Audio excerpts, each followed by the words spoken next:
Hello बच्चों, welcome to अपनी शिक्षा क्लासेस। आज हम स्टार्ट करने जा रहे हैं डिमांड का पार्ट 2। इसे स्टार्ट करने से पहले मैं एक्सपेक्ट करता हूं कि आप सारे बच्चों ने इसका पार्ट 1 देख लिया होगा, और नहीं भी देखा है तो आपको उसका लिंक हमारे डिस्क्रिप्शन बॉक्स में मिल जाएगा। डिमांड पार्ट 2 वहीं से स्टार्ट होगा जहां से हमने पार्ट 1 ख़त्म करा था, जो है लॉ ऑफ डिमांड। अगर हम लॉ ऑफ डिमांड की बात करते हैं तो लॉ ऑफ डिमांड दिया किसना था? Professor Alfred Marshall. उनके अकॉर्डिंग अगर price of a good increase करता है तो उसकी डिमांड डिक्रीज करेगी, अगर प्राइस डिक्रीज करता है तो उसकी डिमांड इंक्रीज करेगी। तो प्राइस और डिमांड के बीच में एक इन्वर्स रिलेशनशिप है। ठीक है, यहाँ पे हमने assumption of law of demand भी करे थे कि assumption of law of demand कहते हैं कि लॉ ऑफ डिमांड तब लॉ ऑफ डिमांड रहेगा जब price of substitute good change नहीं होगा, प्राइस ऑफ कॉम्प्लीमेंट्री गुड वो भी चेंज नहीं होगा, इनकम ऑफ अ कंज्यूमर ये भी कांस्टेंट रहनी चाहिए, taste and preference of a consumer constant रहना चाहिए, और अगर हम बात करें फ्यूचर प्राइस राइज या प्राइस फॉल के एक्सपेक्टेशन की, तो ऐसी कोई एक्सपेक्टेशन एग्जिस्ट नहीं करनी चाहिए। ठीक है, ये अगर 5 अजम्पशंस लागू होते हैं तो लॉ ऑफ डिमांड लागू होगा। आगे चलते हैं पॉइंट्स टू रिमेंबर। देखो, डिमांड लॉ ऑफ डिमांड में कौन कौन से पॉइंट इंपॉर्टेंट है। तो the law of demand state that everything else being constant the quantitative demand of a good or service decreases at it increases and vice versa. तो ये कहता है कि भाई देखो, सारी चीज अगर कांस्टेंट है तो गुड्स एंड सर्विस की डिमांड इंक्रीज होगी, ठीक है, और डिक्रीज होगी प्राइस के साथ। इसी के आगे डिमांड कर्व जो है वो एक डाउनवर्ड स्लोप शो करता है, जो हमें शो करता है negative correlation between price and quantity demand. अगर प्राइस और क्वांटिटी डिमांड के बीच में एक इन्वर्स रिलेशनशिप है तो स्लोप डाउनवर्ड होगा, जो कि हमारे डिमांड का स्लोप है। The law of demand applies eight individual consumer level and across the entire market. तो जो लॉ ऑफ डिमांड है ये हर एक कस्टमर पे लगेगा, हर एक कंज्यूमर पे लगेगा जो हमारे इकोनॉमी में एग्जिस्ट करता है। आगे चलते हैं तो लॉ ऑफ डिमांड हमेशा law of diminishing marginal utility से लिंक करता है, और यही हमारा नेक्स्ट टॉपिक है जो है reasons for law of demand. Law of demand असल में है क्यों? ठीक है, तो लॉ ऑफ डिमांड एग्जिस्ट क्यों करता है? इन कुछ रीजंस की वजह से। रीजन 1 है law of diminishing marginal utility, जो कि ये बताता है कि हर बढ़ते गुड के साथ उससे मिलने वाली सेटिस्फैक्शन कम होती चली जाती है। ठीक है, यहाँ पे लिखा भी है मोर and more of a commodity is consume the utility derived from the consumer from each successive unit keeps on decreasing. तो यहाँ पे यूटिलिटी का मतलब है सेटिस्फैक्शन। अगर हम ज़्यादा से ज़्यादा कमोडिटी को कंज्यूम करते हैं तो उनसे मिलने वाली सेटिस्फैक्शन कम होती चली जाती है। इसका मतलब है demand of a commodity depends on it's utility, मतलब एक कमोडिटी की डिमांड उससे आने वाली सेटिस्फैक्शन पे डिपेंड करेगी। ठीक है, अब देखो, consumer get more and more satisfaction from a commodity as he will pay more for it. अब देखो, यही होगा, अगर मेरे को किसी चीज से सेटिस्फैक्शन ज्यादा मिल रही होगी तो मैं उसके लिए खर्चा भी ज्यादा करूंगा, अगर किसी चीज से मेरे को सेटिस्फैक्शन नहीं मिलती होगी तो मैं उस पर खर्चा भी कम करूंगा। ठीक है, इसी से हमारे लॉ ऑफ डिमांड एग्री करता है कि भाई देखो, अगर प्राइस गिरेगा, ठीक है, किसी कमोडिटी का प्राइस गिरा, ठीक है, तो मैं उसे एक बार ट्राई तो करूंगा। जब मैं उसे ट्राई करने की बात आ जाती है तो कम प्राइस पे सेटिस्फैक्शन मेरे को ज्यादा मिलेगा। ठीक है, प्राइस ज्यादा होगा, ठीक है, और मैं उसे ट्राई करूंगा, उससे भाई मेरे को सेटिस्फैक्शन प्राइस के अकॉर्डिंग नहीं मिला तो उसकी डिमांड भी कम हो जाएगी। ठीक है, तो बढ़ते प्राइस के साथ डिमांड कम और घटते प्राइस के साथ डिमांड ज्यादा। आगे है सब्स्टिट्यूशन इफेक्ट। सब्स्टिट्यूशन इफेक्ट कहता है कि भाई अगर हमारी कोई गिवन कमोडिटी है, ठीक है, उसका प्राइस उसके सब्स्टिट्यूट गुड के प्राइस के मुकाबले कम है तो हमारी कमोडिटी की डिमांड ज़्यादा होगी। जैसे चाय जो है, टी जो है, कॉफ़ी के कंपैरेटिव सस्ती होती है, तो सस्ती जो टी है उसकी डिमांड ज़्यादा होती है, तो चाय पीने वाले लोग ज़्यादा होते हैं कंपैरेटिव कॉफ़ी। ठीक है, अब आगे चलते हैं इनकम इफेक्ट। इनकम इफेक्ट भी बच्चों ऐसा ही कुछ बताता है कि देखो, अगर मेरी इनकम मैं साफ कहता हूं इनकम इफेक्ट के अकॉर्डिंग, अगर प्राइस बढ़ेगा, ठीक है, तो मेरी इनकम उसके अकॉर्डिंग घटती बढ़ती रहेगी। मतलब क्या है इसका? इसका मतलब ये है, अगर एक गुड का प्राइस बढ़ा और मेरी इनकम मानो मैं 10,000 रुपये महीना कमाता हूँ, मेरी इनकम लो है पर उस प्राइस के ब्रैकेट के हिसाब से मेरी इनकम ज़्यादा है, तो फिर मैं उसे खरीद पाऊंगा, मेरी डिमांड उसके लिए ज़्यादा रहेगी। पर क्या हुआ कि भाई गुड का प्राइस बढ़ गया, अब मेरी इनकम ब्रैकेट से वो बाहर चला गया, मैं उसे नहीं परचेज कर पाऊंगा, तो उसके लिए मेरी डिमांड कम हो जाएगी। अगला है कुछ पॉइंट एडिशनल कस्टमर। तो भाई देखो, जब प्राइस एक कमोडिटी का कम होता है तो क्या होता है कि जो नए कस्टमर हैं, ठीक है, जो उस कमोडिटी को पहले पर ट्राई नहीं करते थे, नहीं परचेज करते थे, पर अब प्राइस कम हुआ है तो एक बार परचेज करेंगे, और जब उसे लोग ज़्यादा परचेज करने लग जाएंगे उसके प्राइस कम होने की वजह से, तो एग्जिस्टिंग कस्टमर भी उसे ज़्यादा परचेज करेंगे। इसका एक एग्जांपल दे देता हूँ। जैसे भाई एक फैमिली पैक आइसक्रीम की हम बात करते हैं, आइसक्रीम का जो फैमिली पैक है ना, वो मिलता था 150 रुपये में, ठीक है। अब क्या हुआ, उसका प्राइस गिर गया, 100 रुपये हो गया, तो 100 रुपये उसका प्राइस हुआ। नए नए कस्टमर आएंगे, उसकी तरफ अट्रैक्ट होंगे, उसको यूटिलाइज करना चाहेंगे, उसे खाना चाहेंगे, ठीक है, तो उसकी डिमांड बढ़ जाएगी। जब नए कस्टमर अट्रैक्ट होंगे तो पुरानों को लगेगा अरे ये क्या हुआ भाई, हमारी कम्युनिटी को ज़्यादा लोग पसंद कर रहे हैं, मतलब उसमें कुछ चेंज हुआ है, तो नए कस्टमर भी उसको ज़्यादा, पुराने कस्टमर भी उसको ज़्यादा परचेज करेंगे, जिससे अल्टीमेटली वो डिमांड पे फ़र्क पड़ेगा। ये भी रिलेट कर रहा है प्राइस से। अब अगला पॉइंट क्या है कि भाई देखो, ये डिफरेंट यूजेस का पॉइंट जो है ना, ये साफ कहता है कि some commodity have different uses among which some of them are more important and rest are less important. इसमें एग्जांपल देखो, मिल्क के कई सारे यूजेस होते हैं, ठीक है, मिल्क पीने के लिए भी यूज़ होता है, चीज़ के लिए बनाने के यूज़ होता है, बटर के लिए यूज़ होता है, अलग अलग चीज़ों में अलग अलग यूज़ है मिल्क का, ठीक है। तो अब देखो भाई क्या होगा कि प्राइस ऑफ घी अगर इंक्रीज होगा, जो कस्टमर है, जो कंज्यूमर है, वो क्या करेगा, उसका यूज़ रिस्ट्रिक्ट कर देगा। तो किसी भी कमोडिटी का अगर प्राइस बढ़ता है तो उसका जो डिफरेंट यूजेस हैं वो भी चीज़ नहीं हो पाएगी, ठीक है, तो उसका प्राइस, जो उसकी डिमांड है, वो डिक्रीज हो जाएगी। अब अगले पे आते हैं, ये है exception of law of demand.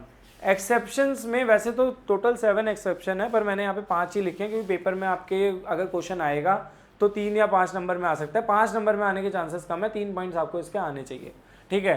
पहला है गिवन गुड्स, दूसरा है फियर ऑफ शॉर्टेज, तीसरा है स्टेटस सिंबल, चौथा है इग्नोरेंस, और पांचवा है नेसेसिटी ऑफ लाइफ। तो पहले की बात करते हैं गिवन गुड।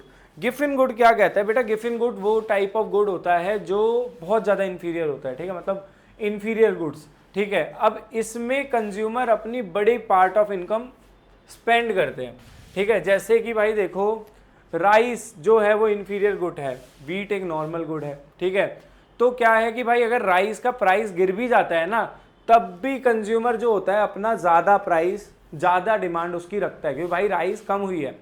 इसका सीधा और साधा मतलब है कि अगर कोई गुड है, वो सस्ता था, वो और सस्ता हो गया, ठीक है, कंज्यूमर की इनकम पे इफेक्ट नहीं आया, पर गुड क्या था, सस्ता था और सस्ता हो गया, तो कंज्यूमर की डिमांड उसके लिए क्या होगी, सेम रहेगी। ऐसा तो है नहीं कि भाई और बढ़ जाएगी। अब गुड कोई प्राइस बहुत ज़्यादा कम हो गया उसका, तो भाई कंज्यूमर ऐसा थोड़ी बहुत ज़्यादा राइस खाना शुरू कर दिया, जितना यूज़ है उतना ही खाएगा, ठीक है। अगर प्राइस बढ़ भी गया तो यूज़ तो है ना, अब उससे वो ऑलरेडी सस्ता था, ऐसा तो है नहीं बहुत एक्सपेंसिव लेवल गुड हो जाएगा, ठीक है। थोड़ा सा उसका प्राइस बढ़ता है तो कंज्यूमर क्या करेगा, उसे तब भी परचेज करेगा, उसे तब भी खाएगा, यूटिलाइज करेगा। अगला है फियर ऑफ शॉर्टेज। भाई अगर कभी ये हो जाता है, कभी हमें ये पता चलता है कि आने वाले समय में ना किसी गुड का प्राइस कम होने वाला है, ठीक है, या वो सॉरी कोई गुड खत्म होने वाला है, कोई गुड प्रेजेंट ही नहीं होने वाला, हमारी मार्केट से डिलीट होने वाला है, तो हम उसका ना एक स्टॉक बना के अपने घर में रख लेते हैं। इसका मैं एक प्राइम एग्जांपल देता हूँ, नमक की बात करता हूँ मैं। कुछ समय पहले एक फेक न्यूज़ आई थी कि नमक, पाकिस्तान और इंडिया में लड़ाई होने की वजह से पाकिस्तान से जो नमक आता था ना, उसकी हमारे यहाँ पे सप्लाई बंद हो जाएगी और नमक जो है वो बहुत ज़्यादा महंगा मिलेगा अब इंडिया में, ठीक है। तो क्या हुआ, लोगों ने क्या करा भाई, नमक इवन शॉपकीपर्स ने क्या करा, नमक का प्राइस इंक्रीज कर दिया। अगर उसमें MRP 20 रुपये ले थी, लोगों ने उसे 100 रुपये में बेचना चालू करा, और इस वजह से क्या हुआ, लोगों ने उसे 100 रुपये में भी खरीद के, बहुत ज़्यादा मात्रा में खरीद के अपने घर में स्टोर कर लिया कि आज 100 का मिल रहा है, पर आगे जाके ऐसे इसकी कमी होने लग जाएगी, तो भाई हो सकता है इसका प्राइस और बढ़ जाए।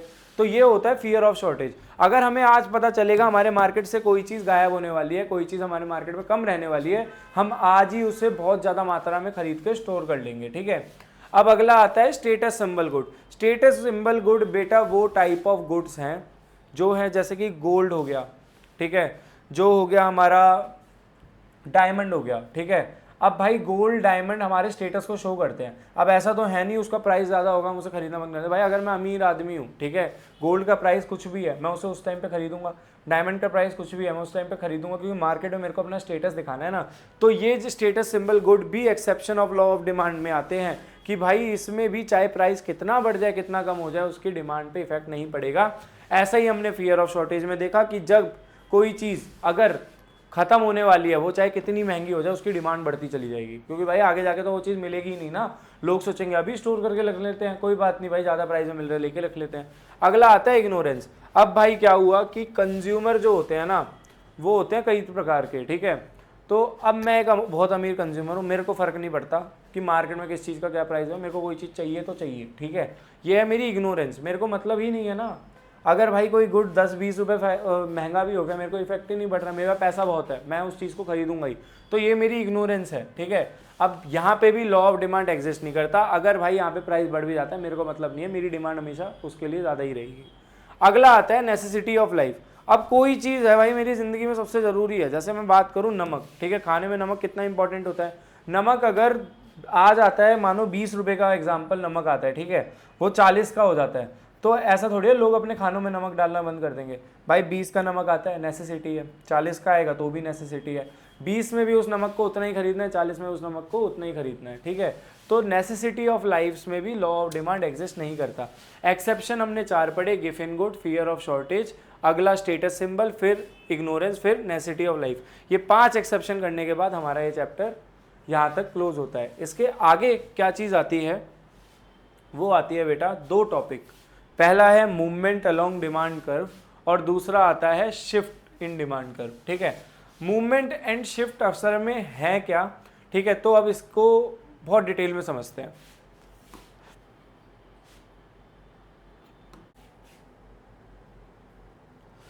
तो बच्चों टॉपिक आता है change in demand.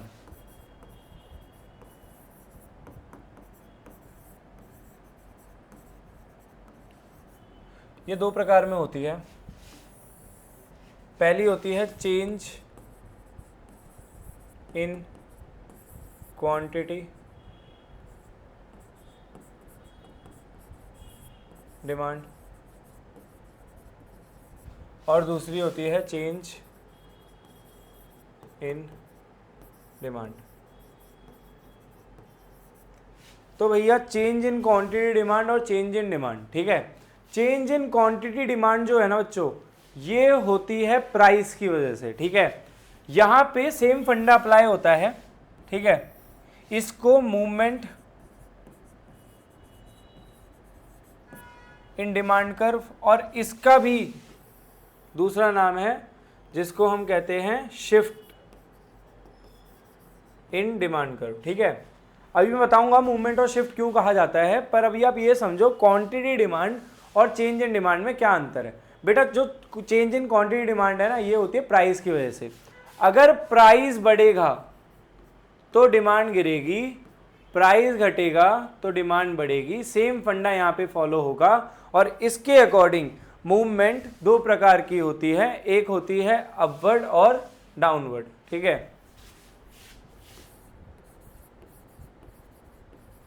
Upward movement और डाउनवर्ड मूवमेंट।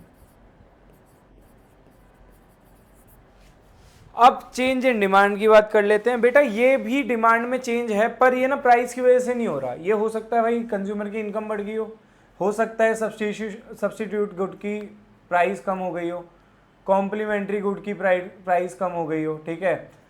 मतलब प्राइस के अलावा जितने भी फैक्टर हमने पढ़े, अगर उनमें चेंज आ रहा है और उस वजह से डिमांड चेंज हो रही है तो वो होती है चेंज इन डिमांड, ठीक है। इसकी शिफ्ट भी 2 टाइप की होती है, एक तो राइटवर्ड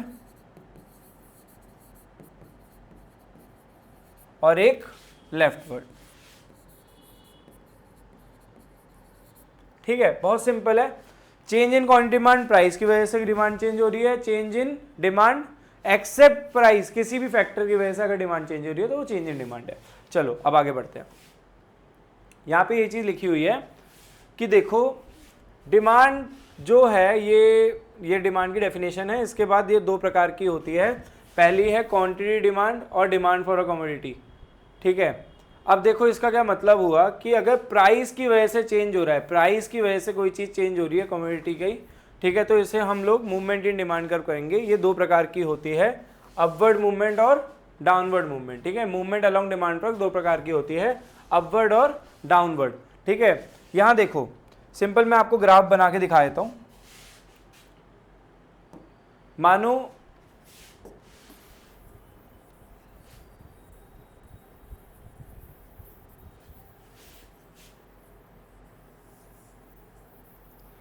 आप ये मानो कि प्राइस जो था ना वो पहले 10 था, ठीक है, तो उसकी डिमांड जो थी वो 100 थी।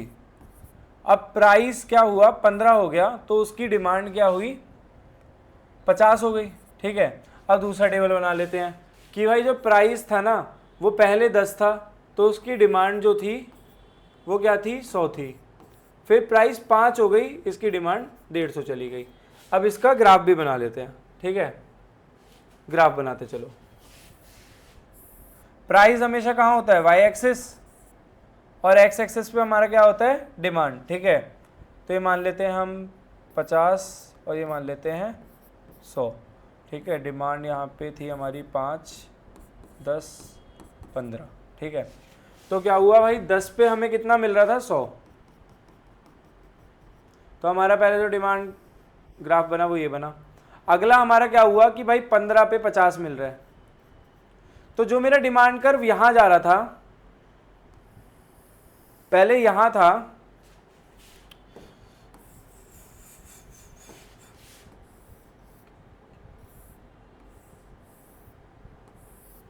जो मेरा डिमांड कर्व यहां था अब यहां से ऊपर की तरफ गया ना, ठीक है, तो ये कौन सा हुआ मेरा अपवर्ड मूवमेंट हुई, ठीक है।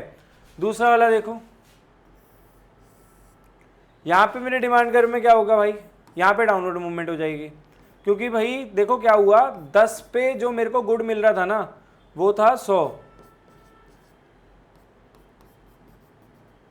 अब 5 पे जो हमें डिमांड मिल रही है वो कितनी है 150, ठीक है। तो डिमांड नीचे की तरफ चली गई, कितनी हो गई, ये क्या हो गया, ये डाउनवर्ड मूवमेंट हो गई, ठीक है। तो यहाँ पे भी यही दिखा रखा है कि ये रही हमारी अपवर्ड मूवमेंट, प्राइस बढ़ने की वजह से अपवर्ड मूवमेंट, प्राइस कम होने की वजह से डाउनवर्ड मूवमेंट, ठीक है। अब यही चीज यहाँ पे हम लोगों को इस ग्राफ को क्या बोला जाता है, कॉन्ट्रैक्शन इन डिमांड, और इसको कहते हैं एक्सपेंशन, क्योंकि भाई फैल गई ना, नीचे की तरफ चली गई, डिमांड लाइन फैल गई, नीचे की तरफ चली गई, यहाँ पे डिमांड कॉन्ट्रैक्ट हो गई, तो इसे हम कहते हैं कॉन्ट्रैक्शन इन डिमांड। ये है कॉन्ट्रैक्शन इन डिमांड का कर्व, ये एक्सपेंशन इन डिमांड का कर्व, इसको अपवर्ड मूवमेंट कहा जाता है, इसको डाउनवर्ड मूवमेंट कहा जाता है। ये वो चेंजेस हैं जो प्राइस की वजह से होती है डिमांड में, ठीक है। अब नेक्स्ट उस पर चलते हैं। नेक्स्ट क्या कहता है कि भाई ये है शिफ्ट इन डिमांड। यहाँ दो प्रकार की शिफ्ट होती है, या तो लेफ्टवर्ड शिफ्ट होगी या राइटवर्ड शिफ्ट होगी। हर केस में बच्चों प्राइस देख रहे हो, प्राइस जो है वो सेम है, प्राइस सेम है, प्राइस की लाइन हमेशा फ्लैटन है, ठीक है। फर्क कहाँ आया, डिमांड पे। भाई हो सकता है यहाँ पे जो कंज्यूमर था ना उसकी इनकम बढ़ गई, तो पहले वो 100 रुपये खरीदता था, सॉरी यहाँ पे क्या हुआ, यहाँ पे उसकी इनकम घट गई, तो पहले वो 150 रुपये 150 कॉमोडिटी खरीदता था, अब उसकी इनकम कम हो गई तो उसने अपनी कॉमोडिटी की डिमांड भी कम कर दी, ठीक है। तो यहाँ पे क्या हुआ, यहाँ पे हुआ बच्चों लेफ्टवर्ड शिफ्ट, ठीक है, लेफ्टवर्ड शिफ्ट, ठीक है। यहाँ पे इसे डिक्रीज इन डिमांड कर्व बोला जाता है। क्या बोलते हैं, डिक्रीज इन डिमांड कर्व। जब कंज्यूमर की इनकम कम हो जाए, सब्स्टिट्यूट प्राइस, सब्स्टिट्यूट जो गुड होता है उसका प्राइस बढ़ जाए, ठीक है, तब क्या होगा कि भाई इन चीज़ों की डिमांड कम हो जाएगी, और डिमांड कम होने की वजह से क्या होता है, लेफ्टवर्ड शिफ्ट, जिसे कहते हैं डिक्रीज इन डिमांड कर्व। अगला आता है इंक्रीज, तो भाई इंक्रीज का दूसरा नाम है राइटवर्ड। ये क्यों होता है, हो सकता है भाई कंज्यूमर की इनकम बढ़ जाए। मैं कंज्यूमर 10,000 रुपये कमाता था, ठीक है, तो मैं एक 10 क्या करता था कि 100 ग्राम टमाटर खरीदता था, अब मेरी इनकम 40,000 हो गई, तो अब मैं अपनी टमाटर की डिमांड भी बढ़ा दूंगा, ठीक है। तो किसी भी गुड के लिए अगर इनकम बढ़ रही है, सब्स्टिट्यूट गुड के प्राइस में इफेक्ट आ रहा है, ठीक है, टेस्ट एंड प्रेफरेंस में कुछ इफेक्ट आ रहा है, उसकी वजह से अगर डिमांड चेंज हो रही है और डिमांड बढ़ रही है, तो उसे हम कहेंगे इंक्रीज इन डिमांड। ये है राइटवर्ड शिफ्ट, ठीक है, इसका सेकंड नेम क्या है, राइटवर्ड शिफ्ट, ठीक है। तो बच्चों डिमांड चैप्टर में इतना ही था, जिसमें हमने क्या क्या पढ़ा।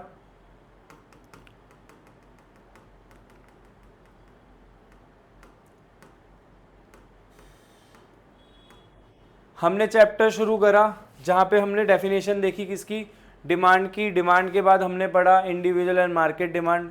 उसके बाद हमारे डिटर्मिनेंट्स ऑफ डिमांड में हमने price of commodity, price of related good, income of consumer, taste and preference, expectation and change in price of future, ये इंडिविजुअल डिमांड में देखा। फिर मार्केट डिमांड में 3 extra, size and composition, season and weather, distribution of income, ये सारी चीज़ें देखी। इसके आगे चलते हैं, आगे हमने इन सब की डेफिनेशन सही से पढ़ी, इनको सही से समझा। फिर हमने पे क्या पढ़ा, difference between individual and market demand. ये मैं गारंटी करता हूँ कि ये पेपर में आ सकता है 3 नंबर में, ठीक है। डिमांड चैप्टर में बहुत लिमिटेड चीज़ें आती है, ये 3 नंबर में आ सकता है। फैक्टर अफेक्टिंग डिमांड 5 नंबर का टॉपिक है, ठीक है, ये आएगा ही आएगा, इसको मत छोड़ना, ठीक है। इसके बाद आगे चलते हैं। जब हम आगे चलेंगे, हमने डिमांड फंक्शन पढ़ा। डिमांड फंक्शन में हमने जाना कि पी एक्स मतलब price of given commodity, P R मतलब price of related good, Y मतलब इनकम, टेस्ट एंड प्रेफरेंस के लिए T, expectation and change in price in future तो एफ, ठीक है। अब आगे हमने मार्केट डिमांड के फंक्शंस पढ़े, ठीक है। फिर आगे चलते हैं, डिमांड शेड्यूल पढ़ा। इसके बाद डिमांड शेड्यूल 2 पार्ट में होता है, individual demand schedule, market demand schedule. इसके आगे हम डिमांड कर्व में आए, 2 पार्ट में होता है ये भी, इंडिविजुअल मार्केट डिमांड और इंडिविजुअल डिमांड कर्व और मार्केट डिमांड कर्व। इसके आगे हम आए तो हमने डिमांड शेड्यूल और डिमांड ग्राफ हमने अच्छी तरीके से देखा। फिर हमने देखा law of demand. Law of demand में हमने एजम्पशन पढ़े, जो कि मैंने आपको 5 पढ़ाई, ठीक है। इसके बाद हम आगे आए पॉइंट टू रिमेंबर पे। यहाँ पे हमने डिमांड कर्व के बारे में चीज़ें समझी कि क्या क्या बेसिक चीज़ें होती हैं, ठीक है। ये डाउनवर्ड स्लोप होता है, ठीक है, क्यों होता है, डिमिनिशिंग मार्जिनल यूटिलिटी की वजह से। और हमने डिटेल में पढ़ा इसके बाद कि क्या रीजंस है लॉ ऑफ डिमांड के। तो law of diminishing marginal utility लगता है, सब्स्टिट्यूशन इफेक्ट है, इनकम इफेक्ट है, ठीक है। ऐसे ही एडिशनल कस्टमर और डिफरेंट यूजर्स के बारे में हमने पढ़ा। आगे exceptions of law of demand पढ़े, जो कि वैसे तो होती 7 है, मैंने आपको 5 कराई है, ये भी पेपर में आ सकती है। अच्छा बच्चों, ये पेपर में 3 नंबर में स्टैंड करता है, ठीक है। क्वेश्चन अगर पढ़ रहे हो तो नंबर वाइज पढ़ो, इसे 3 नंबर में स्टैंड करता है। Reasons for law of demand आराम से 3 नंबर में स्टैंड करता है, ठीक है। ये पॉइंट्स टू रिमेंबर छोड़ो, आप ये देखो, assumption of law of demand 3 number में स्टैंड करता है। ये सारी चीज़ें आपको आनी चाहिए भाई। लॉ ऑफ डिमांड पे भी क्वेश्चन कई बार स्कूल वाले बना देते हैं, ठीक है। अब आगे चलते हैं, movement and shift along demand curve. तो ये एक बहुत इंपॉर्टेंट टॉपिक है, आपको मूवमेंट भी पता होना चाहिए, आपको शिफ्ट भी पता होना चाहिए कि क्या क्या है।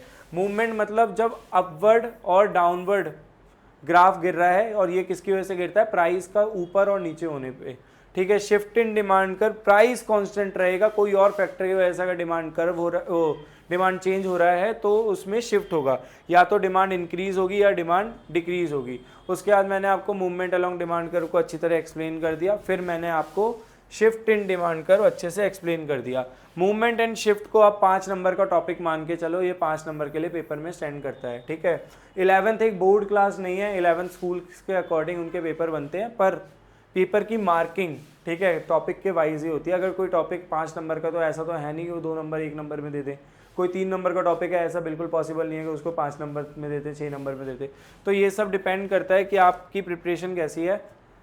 मेरी तरफ से चैप्टर कंप्लीट है, ठीक है। अब आपको इसके क्वेश्चन आंसर्स प्रैक्टिस करने हैं, जो कि आपको हमारे टेलीग्राम लिंक पे मिल जाएंगे, ठीक है। मैं दोनों वीडियो के लिंक्स आपको टेलीग्राम चैनल पे भी प्रोवाइड कर दूंगा, ठीक है। असाइनमेंट्स हमारे टेलीग्राम चैनल पे आपको मिल जाएंगे, ठीक है। आज के लिए thank you and have a nice day.